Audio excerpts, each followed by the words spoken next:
Mes très chers baladonautes, une fois n'est pas coutume, nous n'allons pas étudier un cas issu des annales judiciaires, mais nous pencher sur un cas concret, une expérience réelle que j'ai vécue personnellement et qui m'a touché au moins au corps, si ce n'est au cœur, tellement cette situation m'a obnubilé durant des années.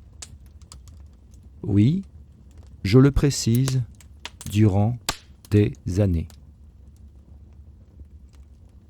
L'histoire en elle-même n'est pas intéressante parce qu'elle m'est arrivée à moi, personnellement, à ma petite personne. J'ai d'ailleurs longuement réfléchi avant d'en faire un épisode. En effet, ce format n'est pas fait pour m'étendre sur des problématiques personnelles.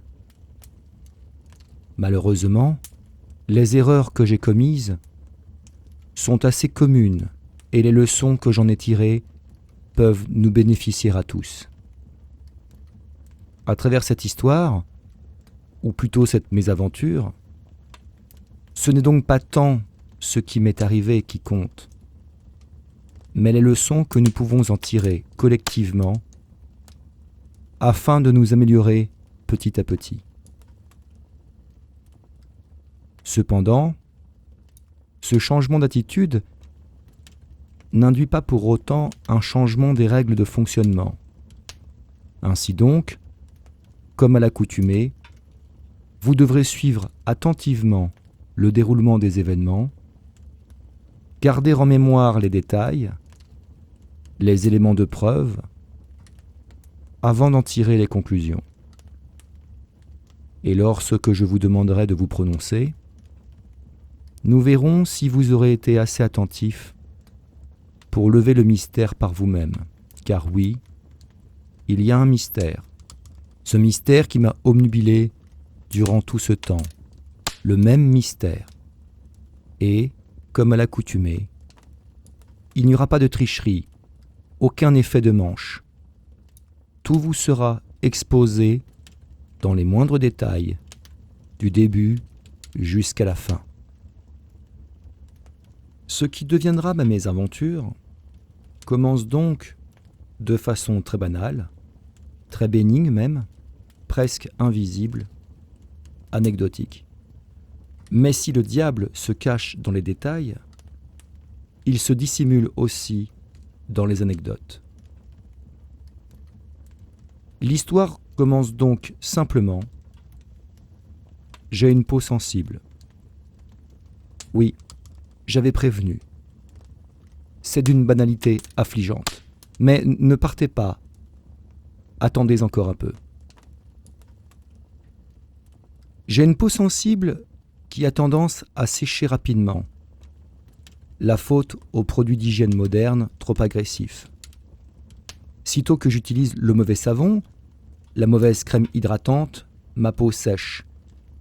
J'y suis habitué depuis mon adolescence, sans compter une tendance à l'acné de surcroît. Bref, la bonne santé de la peau n'est pas mon point fort. Je fais de mon mieux pour trouver une routine, un bon équilibre, en choisissant les bons produits, les bonnes crèmes. Mais le problème de fond persiste et empire dès que je baisse ma garde. Si cette situation est embêtante, elle n'est pas handicapante. Je ne consulte pas un dermatologue pour si peu. Lorsque j'en ai l'occasion et que je pose malgré tout la question à un spécialiste, la réponse est simple. J'ai une peau sèche, à tendance acnéique, c'est courant. On me donne tout un tas de conseils que je connais déjà. L'histoire aurait pu s'arrêter là, seulement voilà, je suis sportif. Je dois donc faire attention à ce que je mange, surtout que j'avais pris un peu de poids. Pour revenir dans les limites plus acceptables, je décide d'adapter mon régime en réduisant la ration calorique, c'est-à-dire diminuer la quantité d'énergie ingérée. Moins de glucides, plus de légumes et de fruits pour compenser et optimaliser la satiété. Le poids revient sous contrôle, Tout va donc pour le mieux, ou presque. J'ai toujours ces problèmes de peau et, ce qui est pire, ils semblent s'aggraver au fur et à mesure du temps. Ma peau ne se contente plus de sécher, elle se met à peler comme de l'eczéma, avec de grandes plaques rouges sur le front. Ça devient embêtant car cette situation se voit comme le nez au milieu du visage, littéralement pour le coup. Je pense à une allergie. J'analyse ce qui a changé autour de moi. J'ai changé d'emploi, j'ai donc changé de locaux dans lesquels une climatisation souffle en permanence et semble poser des problèmes à un certain nombre de personnes. Certains se plaignent de sécheresse oculaire, d'autres de sinusite. J'imagine que cette aggravation est due à cette climatisation, comme tout le monde semble me l'indiquer. Je ne peux mettre qu'une crème hydratante de plus pour compenser. Pour le reste, je suis malheureusement impuissant. C'est en dehors de ma juridiction et, par conséquent, de mon pouvoir, à part changer de locaux. Ce que je finis par faire quelques années après, lorsque je change d'emploi une fois de plus. Oui, parce que cette histoire s'étale sur plus de 10 ans. Et en 10 ans, j'ai changé plusieurs fois d'employeur. Je quitte donc ces locaux pour d'autres, et mon problème persiste. Le problème ne vient donc pas de la climatisation. Je m'en doutais un peu, car mon problème dermatologique ne s'améliorait ni en fin de semaine, ni durant les vacances, alors que je passe 100% du temps loin de ce qui semblait être la cause, sinon le déclencheur. Et mieux, ou pire, tout dépend du point de vue, mon problème semblait même plutôt s'inverser. Il semble empirer quand je suis chez moi. Alors, je pense plutôt à un truc dans mon appartement. Car après tout, cette aggravation coïncide assez bien avec mon installation dans un nouvel appartement. Oui, mon problème de peau suit de près un déménagement. Est-ce la moquette, le manque d'aération, une moisissure qui se développe dans un coin? Difficile de savoir. Et surtout, après avoir accusé la climatisation de mon lieu de travail, alors que ce n'était pas elle, je ne veux pas reproduire la même erreur. Plutôt que d'accuser une externalité en premier lieu, je penche plutôt pour une internalité, une chose que je fais au quotidien. Si c'est ça, je devrais le trouver aisément. Comment ça se passe concrètement? Je me lève le matin, je prends mon petit déjeuner, puis ma douche. Quand je sors de la douche et que je sèche ma peau, c'est là que les ennuis commencent et que je constate les dégâts. La douche a emporté avec elle toute la peau morte et laisse de grandes plaques rouges. Je passe de la crème hydratante pour soulager et masquer autant que possible les symptômes. Je m'habille et je vais travailler. À ce moment précis donc, quand je sors de la douche, les jeux sont déjà faits, avant même de me rendre sur mon lieu de travail. La cause? Je pense immédiatement à un produit de douche trop agressif. J'étais habitué, je m'y étais adapté. Peut-être que mon corps a changé et qu'il est devenu récemment allergique à un produit que je consomme au quotidien depuis des années. Je teste différents produits. Rien. Je pense à l'eau elle-même, une eau trop dure qui pourrait attaquer ma peau sensible. Sauf que mon problème persiste quand je ne prends pas de douche ou que je ne lave pas le visage. J'ai toujours la peau qui sèche. La douche ne fait qu'enlever la couche de peau morte et exposer le problème sous-jacent. Cependant, un petit détail va tout changer. Pour réguler mon poids et ma satiété, il m'arrive de faire la diète. Durant un certain laps de temps, je ne mange plus et je ne bois que de l'eau. Pour des raisons d'organisation et de routine, j'organise ces diètes toujours au même moment. Cette régularité est plus facile à gérer dans mon calendrier et plus facile pour mon corps de s'y adapter. Et il se trouve que, par le plus grand des hasards, je finis par remarquer que mes problèmes de peau se calent sur ce rythme alimentaire. Ça empire quand je mange, ça s'améliore quand je ne mange pas, durant les jours de diète. Conclusion évidente, c'est lié à l'alimentation, d'une façon ou d'une autre. Sans le savoir, j'ai fait un grand pas. Sans cette diète régulière, je n'aurais probablement rien compris, car jamais rien vu. À partir de là, je commence à nouveau à m'intéresser sérieusement au problème, car si c'est lié à l'alimentation, je peux peut-être le comprendre et pourquoi pas limiter les symptômes. Je commence donc à être plus attentif afin de déterminer à partir de quand ma peau devient sèche à nouveau. Et j'en conclus qu'il n'y a pas de règle. Ça surgit n'importe quand. Il n'y a aucun motif simple lié à un aliment particulier ou une habitude identifiable. Oui, je suis tout comme vous, dubitatif. Dubitatif et dépité. Parfois ma peau va très bien, elle est très bien hydratée naturellement, mais ça reste très rare, même si c'est encourageant parce que ça veut dire que ma situation n'est pas désespérée. Et d'autres fois, la plupart du temps, elle sèche progressivement jusqu'au jeûne suivant qui remet les compteurs à zéro. Et tout s'améliore durant un certain temps.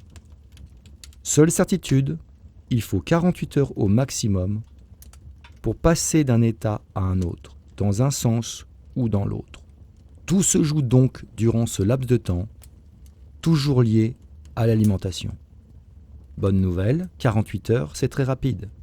Il est possible de monitorer aisément tout ce que je fais durant cet intervalle de temps. Mon seul problème, le seul récurrent, le seul que j'arrive à prévoir quasi invariablement, la sécheresse cutanée survient essentiellement après la douche. Je le sens à ce moment-là, je connais les symptômes.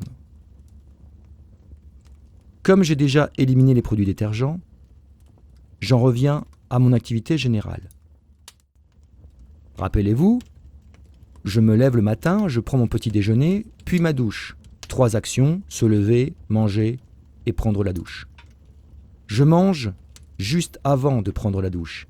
Si la douche n'était pas le problème, alors c'est ce que je fais juste avant, manger. Nous en revenons à l'alimentation, encore elle. Cette sensation de tiraillement dans les mains, plus j'y porte attention, plus je trouve qu'un motif se répète. La sensation apparaît avec ou sans douche environ 25 minutes après un repas. Elle ne vient pas seule. Avec elle suit une sensation de tiraillement au niveau du front, puis des tempes, puis des pommettes et des joues. Pile poil les endroits où ma peau pèle. Coïncidence ? Je ne crois pas. J'y crois de moins en moins. Et si ces sensations étaient des indicateurs en temps réel que mon état empire, une réaction à ce qui cause mon problème? Dans ce cas, qu'ai-je mangé dans les 25 minutes qui précèdent? Je décide de tout noter. Ce que je mange et ce que je bois. À partir de cet instant, il me faudra 5 ans pour trouver. Je note donc tout ce que je mange et tout ce que je bois dans l'ordre et je cherche des motifs qui se répètent. Maintenant que j'ai un indicateur, le tiraillement des mains et du visage dans un laps de temps de 25 minutes, tout devrait être plus simple. Non. Je ne vois rien. La question ne porte pas sur le quand, j'ai toujours ce laps de temps de 25 minutes, mais sur le comment. Je ne vois aucun motif évident. Je pense à un effet cocktail ou un effet de seuil. Si c'est le cas, ça ne va pas être facile. Je sais que c'est lié à l'alimentation. Je sais aussi que mon état s'améliore quand je ne mange rien. C'est peu, mais c'est un bon début.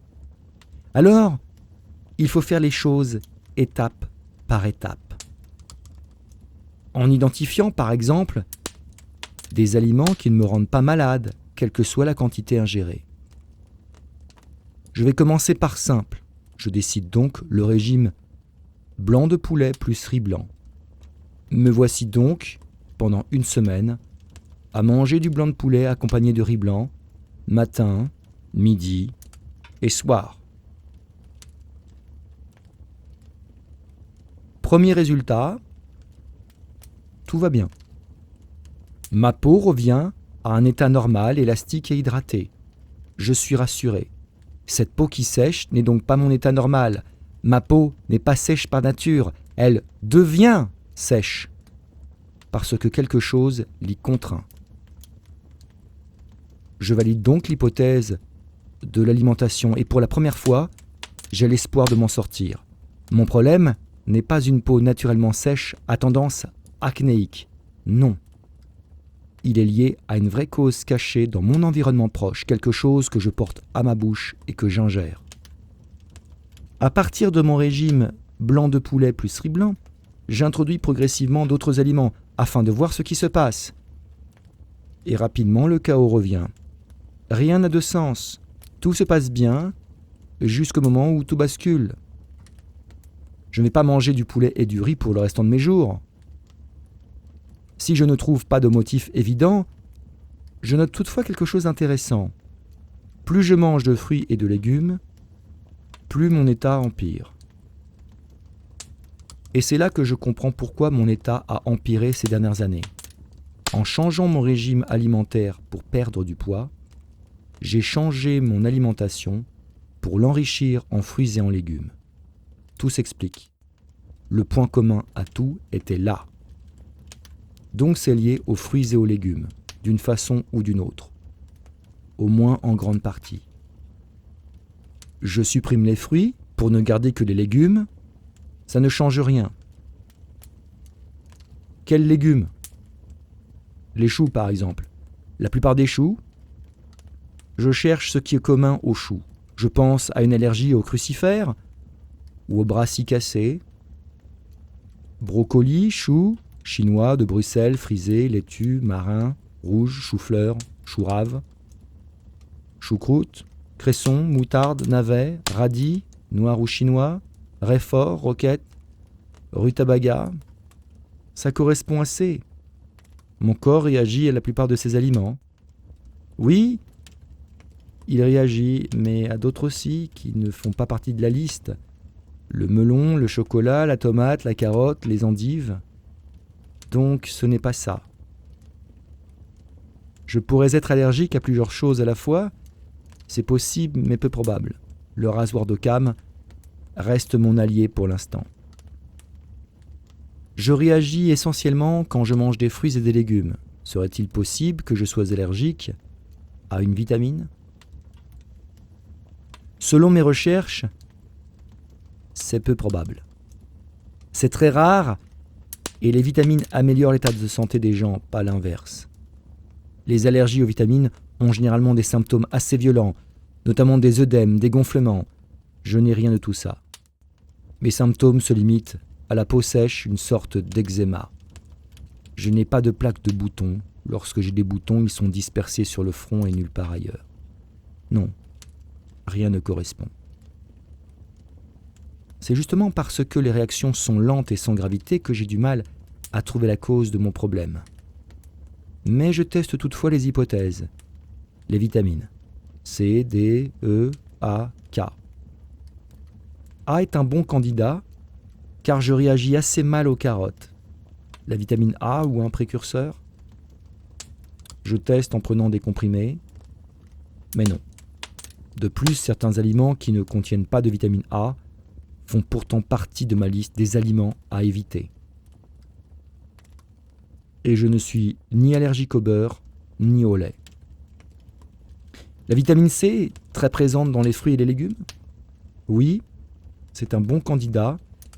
Et si j'y suis allergique, je suis vraiment dans la merde. Je cherche, Non. Il n'y a aucune allergie sérieuse à la vitamine C, ou alors des réactions très violentes pour une prévalence très faible, et je n'ai aucun des symptômes correspondants. Je suis frustré de ne pas trouver, mais je suis toutefois soulagé. Je teste la vitamine D, là aussi je prends des suppléments, je prends des bains de soleil. Je n'ai pas plus de symptômes que d'habitude. Je n'en ai pas moins non plus. Là aussi je suis soulagé. Un ami me suggère le gluten. Pourquoi pas? Il n'a pas tort. Si je croise la liste des aliments contenant du gluten avec ma liste des aliments interdits, les deux se recoupent assez bien. Ça pourrait être ça, le gluten est un très bon candidat. Je teste donc une semaine sans gluten, et ça n'est pas ça. C'était bien tenté, hein. Gardons cependant ce détail en mémoire, il sera important pour la suite.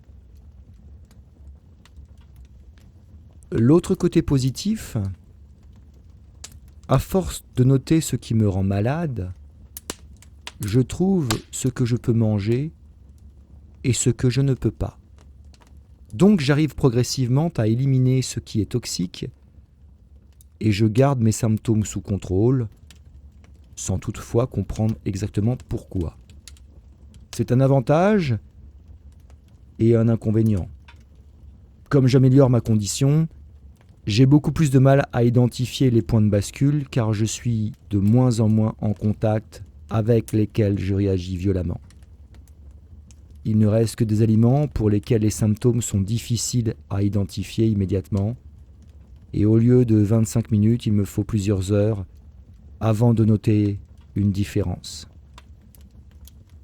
Alors, j'alterne les phases sous contrôle et les phases plus sauvages, expérimentales si vous préférez, afin d'acquérir de nouvelles données.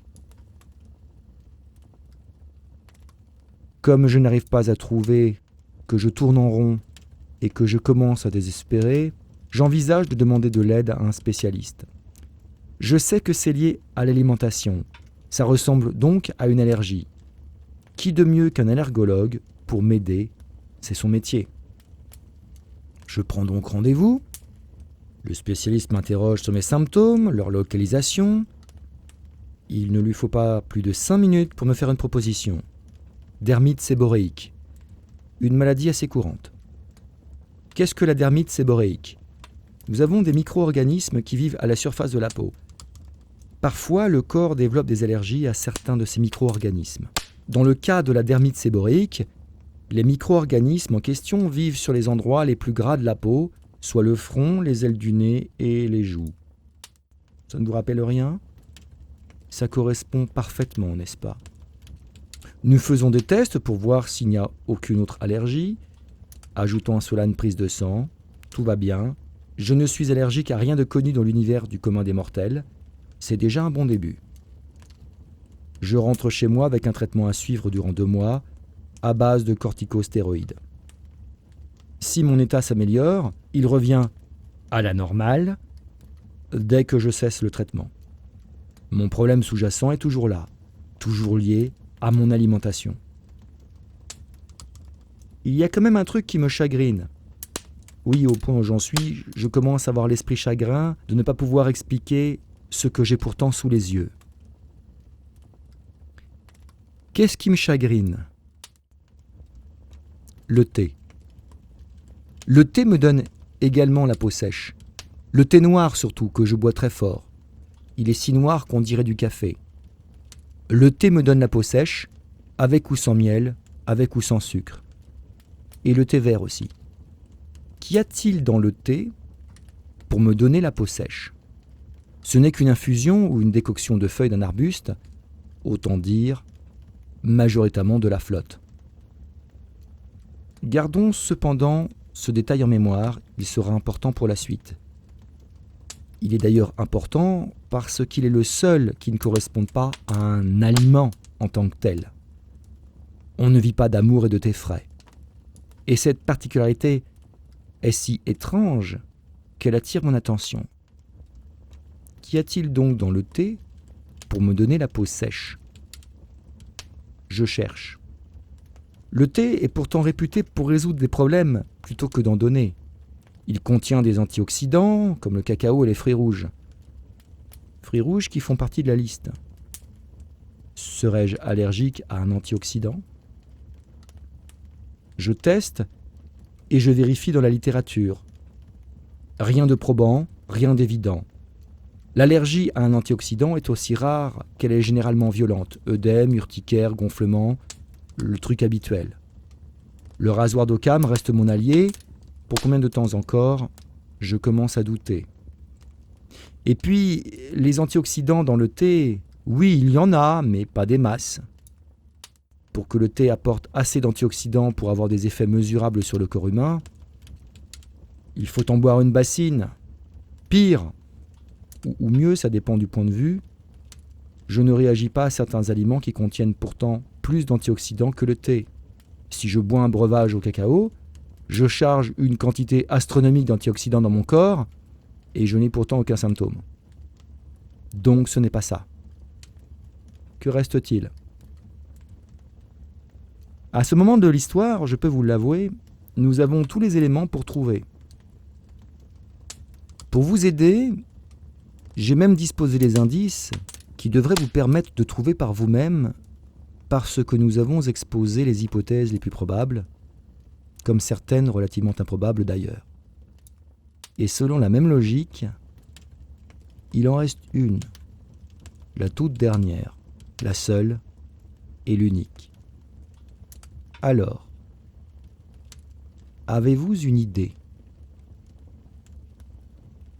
Il y a un indice qui devrait vous orienter, un tout petit indice. J'ai dit que le chocolat faisait partie de la liste des aliments dangereux, et pourtant que le cacao ne pose aucun problème. Qu'est-ce qu'il y a dans les fruits et dans les légumes qu'il n'y a pas ailleurs ? Qu'est-ce qu'il y a dans le chocolat qu'il n'y a pas dans le cacao ? Rien qu'avec ces deux indices, vous devriez trouver le coupable. Trouverez-vous quelle est la cause de mes symptômes et de mon allergie alimentaire ? Je vous laisse quelques instants pour réfléchir. C'est bon ? Vous avez une idée ? Oui ? Non ? Le responsable de tous ces mystères est le sucre. Est-on allergique au sucre ? Non, pas exactement, ça dépend. On n'est pas allergique au sucre, mais à certains sucres. Et c'est ce qui fait la difficulté. La sensibilité à ces sucres varie en fonction des individus. Cette sensibilité est regroupée sous la terminologie large de syndrome de l'intestin irritable et est due, dans la grande majorité des cas, au FODMAP. Que signifie l'acronyme FODMAP ? Fermenticible, c'est-à-dire rapidement fermenté par les bactéries du côlon, oligosaccharides, disaccharides comme le lactose, monosaccharides comme le fructose, et les polyols comme le sorbitol, le mannitol, etc.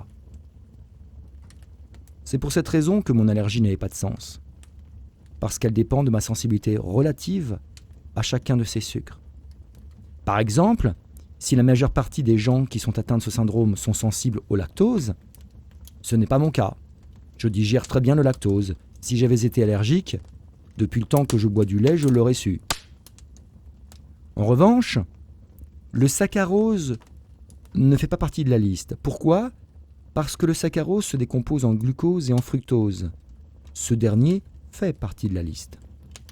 C'est pourquoi je suis allergique au chocolat, mais pas au cacao. C'est le sucre contenu dans le produit qui fait toute la différence. Pourquoi vous ai-je raconté cette histoire ?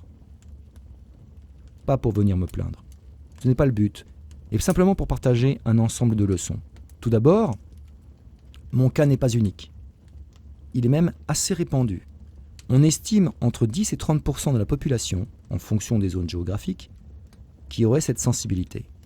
La plupart de ces personnes vivant avec ce syndrome ne se rendent pas compte parce qu'elles ont appris à vivre avec et qu'elles ont appris à éviter spontanément ce qui les rend malades. Et fatalement, quand on apprend à éviter les problèmes, on en a beaucoup moins.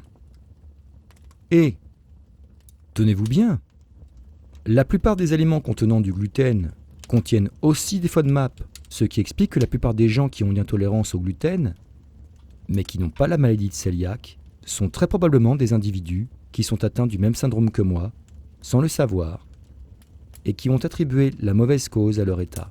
Pourquoi ? Parce que l'intolérance au gluten, la vraie, est plus rare que l'intolérance au sucre. C'est juste une question statistique. Et le thé, me direz-vous ? Oui, parce que je vous ai parlé du thé qui, avec ou sans sucre, développe des symptômes. Eh bien, tenez-vous bien, le thé est une sorte d'exception. On a remarqué que la plupart des gens qui sont atteints du syndrome sont aussi sensibles au thé.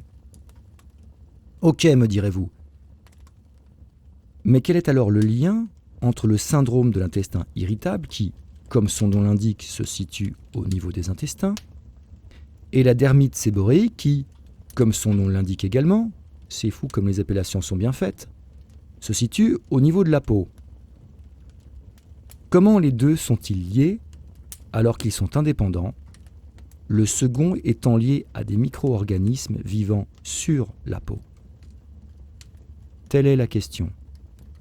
La question que je vous pose. Parce que la vraie question est là. Avez-vous une idée ? Je vous laisse un instant pour y réfléchir avant de vous donner la réponse. Revoyez les éléments, les arguments. Vous pouvez faire une pause, réécouter le début de l'histoire. C'est bon ? Voilà ce qui s'est passé. Lorsque j'absorbe un aliment pour lequel je suis allergique, mon corps se défend. Parce qu'une allergie n'est que l'expression du corps qui se défend de façon inadéquate ou disproportionnée face à un élément qu'il a identifié comme une menace. Donc il se défend. Pour s'en défendre, il se met en état d'alerte afin de libérer des contre-mesures qui vont s'attaquer à la menace et la combattre. Et il se trouve que par le plus malheureux des hasards, ou le plus heureux, tout dépend du point de vue, mon corps en état d'alerte identifie les micro-organismes présents sur ma peau comme étant les mêmes qui menacent mes intestins et cherche à s'en défendre de la même façon. Pour le dire simplement, je suis victime d'un excès de zèle. Heureusement, car sans ça, je n'aurais jamais su que j'avais un problème. C'est pourquoi un hasard peut à la fois être heureux ou malheureux en fonction du point de vue. Si je n'avais pas eu ma dermite séborréique, je n'aurais jamais identifié ni mon syndrome, ni ma sensibilité au thé, et je continuerai aujourd'hui à en boire quotidiennement avec les conséquences que cela implique au niveau des intestins. C'est pourquoi nous l'appelons syndrome de l'intestin irritable et pas allergie, me direz-vous. Parce que c'est moins grave qu'une allergie. Et là, nous pouvons en tirer une leçon. Si ce syndrome est un syndrome et non une allergie, c'est très probablement non pas parce que les symptômes sont moins violents, mais parce qu'il est plus facile de les éviter ou de vivre avec. Si c'est une sensibilité, c'est généralement parce que nous apprenons à vivre avec et à éviter spontanément, par habituation, ce qui nous rend malades. Parce que, dans le cas contraire, dans la vie réelle de la vérité véritable, c'est plus compliqué. Si je prends mon exemple, je tolère mal un certain nombre d'aliments. Mais vous ai-je dit que les carottes sont ce qu'il y a de pire pour moi ? Parce que les carottes, pour le dire simplement, elles me font saigner. Oui, mon corps saigne, de l'intérieur. Tant que je ne mange pas de carottes, tout se passe bien. Donc oui, si j'exclus tout ce qui ne me fait pas saigner de l'intérieur, le reste du temps, je vais plutôt bien, de facto. Mais sinon, quand ça ne va pas bien, mes intestins saignent. C'est de ça dont on parle. Ce niveau-là, pas simplement de quelques borborigmes. Lorsque vous saignez, ce n'est pas seulement irrité, c'est inquiétant. Imaginez que vous vous cassiez le bras. Tant que vous n'utilisez pas votre bras, vous n'avez pas mal. Cela veut-il dire pour autant que votre bras va bien, qu'il n'y a aucun problème et que vous n'avez pas besoin de consulter un médecin ? Mais ce n'est pas tout. Comme j'ai dit, je suis sportif, lorsque je m'entraîne, et notamment quand je m'échauffe, je sens que mes muscles, plus particulièrement mes tendons, sont raides. J'ai toujours été raide. Ça fait partie de ma génétique. Il y a des gens souples, d'autres raides, c'est comme ça, je dois vivre avec. C'est comme ma peau sensible, sèche et acnéique. Attendez un instant, ma peau sèche. Je viens justement d'expliquer que... Oui, parce que depuis que mon syndrome est sous contrôle et que je sais éviter les aliments qui fâchent, je n'ai plus de problème de raideur, ni de tendons, ni de muscles, ni de rien. Fini, envolé, terminé. Je peux me mouvoir, courir, sauter comme un cabri. Alors, la raideur des tendons, les intestins qui saignent, la peau qui sèche sur l'entièreté du corps, l'eczéma sur le visage, ça commence à faire beaucoup pour une simple sensibilité. Sans parler des incidences sociales. Aller au restaurant avec des amis devient plus compliqué. Et vous savez ce qu'il y a de pire ?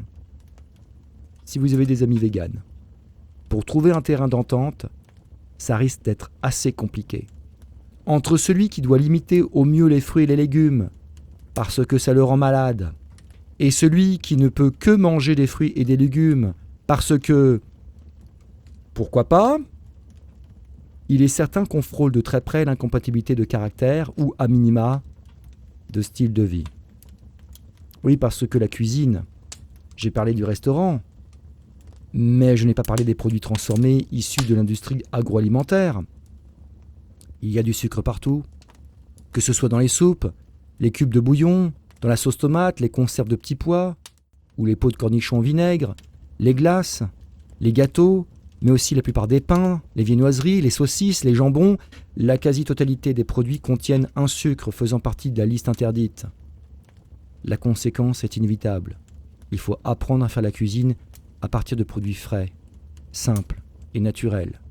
Et, plus difficile, réapprendre à manger. Si vous n'aimiez pas faire la cuisine et que vous êtes atteint de ce syndrome, vous devrez réviser votre jugement par la force des choses. Vous n'avez pas le choix. Quelles conclusions en tirer ? La première grande leçon concerne les internalités et les externalités. Lorsque nous avons un problème, quel qu'il soit, il est plus aisé d'accuser une cause extérieure, un élément sur lequel nous n'avons aucun contrôle et donc aucun pouvoir. Et c'est généralement pourtant l'inverse. Avant d'accuser toutes les externalités sur lesquelles nous ne pouvons rien, commençons par analyser toutes les internalités, les éléments qui sont en notre pouvoir, et vérifions-les un à un, afin de les éliminer l'un après l'autre. Une fois cela fait, et seulement là, nous pourrons accuser une externalité. La deuxième grande leçon que j'ai tirée de cette mésaventure est aussi la dernière dans l'ordre chronologique. L'industrie agroalimentaire met du sucre partout. Il faut y être allergique pour s'en rendre compte. Déjà, au départ, les sucres sont présents naturellement presque partout. Mais si l'industrie agroalimentaire vient y ajouter son grain de sel, ou plutôt son grain de sucre, alors ça devient un enfer. Il n'y a presque aucun produit transformé que je puisse consommer sans en payer les conséquences. Mais ce n'est pas tout. L'ajout du sucre permet de modifier le goût naturel des produits afin de les rendre plus appétants. En ajoutant du sucre, le fabricant change le goût du produit de base et modifie nos souvenirs du goût, si bien que le jour où nous mangeons le même produit fait de façon artisanale et moins transformé, nous n'en retrouvons pas la saveur habituelle et cette dernière nous paraît alors étrange. Pas fade, étrange. Et nous nous surprenons à penser à une marque comme référence de goût. La troisième grande leçon, le diable est vraiment caché dans les détails. Et s'il peut se cacher dans les détails, c'est parce que nous nous accommodons des situations. Avec le recul, je me suis rendu compte que je traînais cette allergie depuis au moins la fin de la puberté. Je n'avais rien vu non pas parce qu'il n'y avait rien à voir, et parce que j'avais appris à éviter les problèmes. En faisant cela, j'ai détourné le regard de mes propres problèmes, et je m'étais persuadé soit que tout allait bien, soit que le problème venait d'ailleurs. J'ai accusé la climatisation, les produits d'hygiène corporelle, la dureté de l'eau, les vitamines. Ce qui m'a sauvé à chaque fois, j'ai tenté de valider mon hypothèse. La méthode scientifique a été mon allié. Il ne faut jamais prendre pour argent comptant ce qu'on croit savoir, ce qu'on croit connaître. Il faut toujours vérifier ses hypothèses. Et c'est en les validant une à une, et en les éliminant les unes après les autres, que j'ai trouvé une cause particulièrement inattendue. Parce que je cherchais la cause de ce problème dermatologique qui défiait la logique. En définitive, mon problème n'était que la conséquence d'un effet domino. Ainsi, si vous êtes fumeur, êtes-vous certain que vous êtes en bonne santé et que tout va bien? Ou bien avez-vous détourné le regard? Si vous êtes obèse, êtes-vous certain que vous êtes en bonne santé et que tout va bien? Ou bien avez-vous détourné le regard? Si vous êtes sensible au gluten, avez-vous testé votre hypothèse? Êtes-vous certain que ce n'est pas autre chose? Un événement statistiquement plus probable? Avez-vous, à minima, effectué les tests les plus simples et les plus élémentaires pour valider vos affirmations? Ou bien est-ce simplement de l'auto-persuasion? Si le diable se dissimule dans les détails, on peut le débusquer avec minutie. Les détails les plus anecdotiques s'avèrent pourtant les éléments cruciaux. La dernière grande leçon concerne le malheur et le bonheur, le positif et le négatif. Dans toute mon histoire, des événements désagréables ou malheureux ont pourtant été ceux qui ont été à l'origine de mon questionnement et de mon investigation. Tant que nous ne vivons pas de situations désagréables, nous nous engonçons dans un confort rassurant, sans jamais rien remettre en question. C'est parce que j'avais des problèmes d'eczéma et que mon apparence extérieure était atteinte que je me suis senti concerné, alors que, si j'avais été attentif, j'aurais dû comprendre que mes intestins souffraient puisqu'ils saignaient.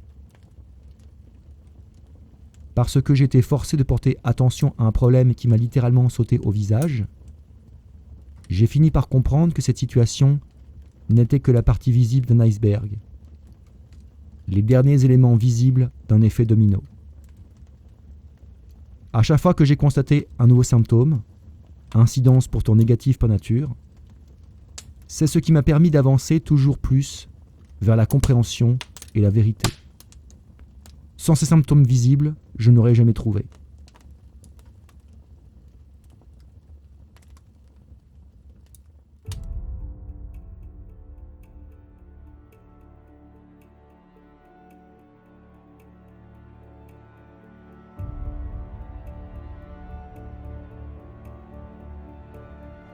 C'est pourquoi il ne faut jamais négliger les détails, aussi désagréables soient-ils, surtout les plus désagréables.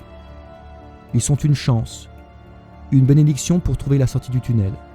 Avec le recul, ces éléments malheureux deviendront une chance que nous avons saisie.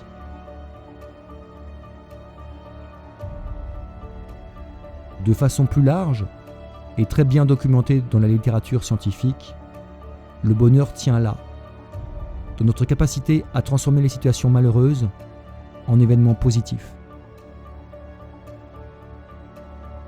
Nous pouvons les transformer si nous en sommes capables.